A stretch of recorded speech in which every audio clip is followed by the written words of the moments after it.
good, everyone, and welcome back to Chronic Series, and where we break down the shows that shaped a generation and changed television forever. Before we jump into today's breakdown, do me a quick favor. Like this video, share it with the Stranger Things fan, and subscribe to the channel. We're deep into the final stretch, and you don't want to miss how this all ends. All right, let's talk about the final season of Stranger Things so far. 7 episodes in, years of build up, and the end is finally staring us in the face. From the very first moments of this final season, Stranger Things makes something clear. This isn't about adventure anymore. This isn't about bikes and walkie-talkies. And this season is about consequences.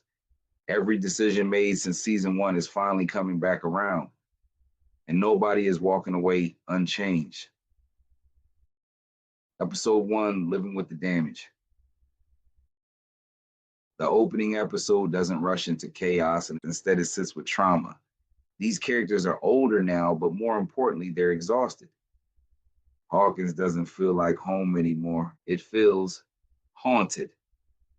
The friendships are strained, the laughter is quieter, and the weight of survival hangs over every conversation. This episode asks an important question. What happens after you save the world? And the world keeps asking you to do it again. Episode 2. Vecna is not a monster, he's a mirror. By episode 2, Vecna's role becomes clearer. He isn't just evil, he's selective. Vecna targets guilt, regret, unresolved pain. Every character he threatens is carrying something they never dealt with. And that's the genius of this season. The Upside Down doesn't just invade Hawkins, it invades the mind. Fear isn't random anymore, it is personal. Episode 3, Distance changes everything. Episode 3 leans heavily into separation, and the group isn't together, and no one it shows. Different characters are in different places, facing different versions of the same fear. Some are searching for answers, and some are running from themselves. Some are stuck in between. This episode reinforces something Stranger Things has always understood. Distance creates doubt, and doubt is dangerous. Episode 4, Confronting What You Buried. This is one of the most emotionally heavy episodes of the season, and here characters are forced to face moments they've buried for years. Loss, shame, survivor's guilt. Vecna doesn't attack randomly, he attacks wounds.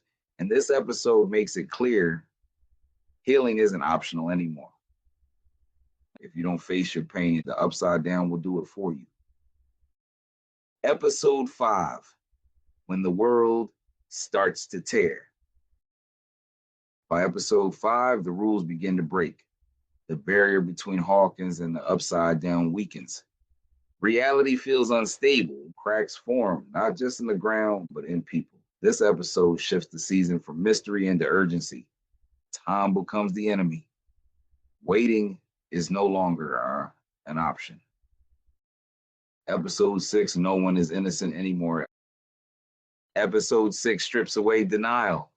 The characters understand the scale of what they're facing. There is no running. There is no hiding. This episode focuses on resolve. Who's willing to fight? Who's willing to sacrifice? And who might not make it to the end? The tone is heavy as by necessary. Stranger Things has always been about bravery, but now bravery means acceptance. Episode 7, Preparing for Goodbye. Episode 7 isn't calm, but it's quiet. This is the pause before everything collapses. Plans are formed, truths are spoken, emotions that have been ignored finally surface. This episode is filled with foreshadowing.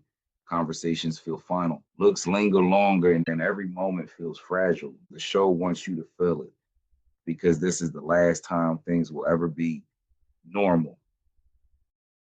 The core themes of the final season. This final season isn't about monsters winning or losing, and it's about growth, letting go, forgiveness, and deciding who you are when there's nothing left to hide. Friendship has evolved into family. Love has turned into sacrifice, and heroism now comes with a cost, and no one escapes unchanged. Vecna's true purpose. Vecna isn't just a villain, he's a consequence of experimentation, neglect, and unresolved trauma. He represents what happens when pain is ignored. The final season reframes him not as an invader, but as something that was created. And that means the solution isn't just destruction, it's closure. What the final episode might bring. Now let's talk predictions. The final episode won't be about a simple battle, and it will be about resolution. Expect a return to the origins of Hawkins' lab, a moment where past and present collide, and a sacrifice that permanently closes the door between worlds. Not everyone will survive, but everyone will get an ending that makes sense. Stranger Things has always respected emotional payoff, and the finale will be no different. The ending won't be happy, it will be earned. This show doesn't owe us happiness, it owes us truth. And the truth is, some stories end up quietly, some end painfully, and some end exactly when they're supposed to. The final episode will likely leave us emotional, but complete. Final thoughts. 7 episodes in, Stranger Things proves it understands its legacy. It isn't trying to be louder, it isn't trying to be bigger, it's trying to be meaningful. And that's why this ending matters. This has been Chronic Series, breaking down the final season of Stranger Things so far. If you enjoyed this deep dive, like the video, share it, and subscribe so you're here when the final breakdown drops. Because when Stranger Things ends, it ends forever.